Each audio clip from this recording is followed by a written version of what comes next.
Soit vous êtes peut-être en train d'attendre votre enfant en grossesse et que vous vous réjouissez de la suite, ou peut-être que vous avez déjà votre bébé dans les bras.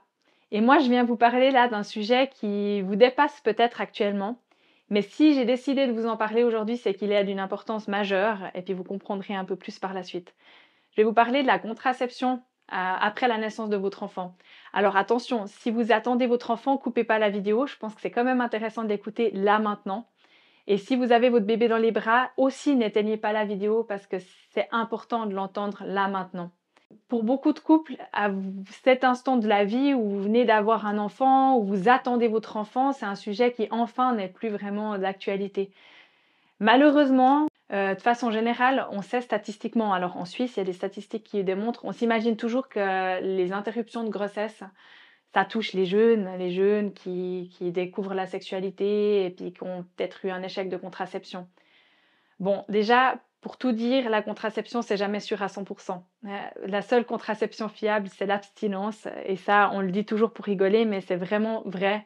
Et en tant que sage-femme, on s'en rend compte quotidiennement en rencontrant des parents qui avaient une contraception et qui a montré, voilà, qu'il y a des enfants qui viennent malgré cette contraception-là. Et tout cela, enfin, c'est pas que les parents n'ont pas géré leur contraception, mais ça fait partie de ces petits pourcentages qui fait que les contraceptions ne sont pas sûres à 100%. Donc déjà, il y a ces contextes-là.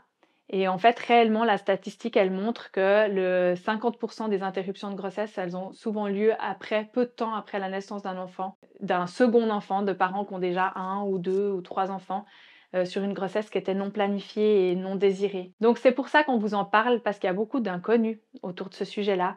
Entre autres, la croyance que si j'allaite, ben, je serai protégée et j'ai pas besoin de me protéger. La croyance de se dire finalement, là maintenant, je viens d'accoucher, c'est hors de question, de toute façon, j'aurai pas de rapport sexuel, c'est une évidence et j'ai pas besoin de m'en soucier maintenant.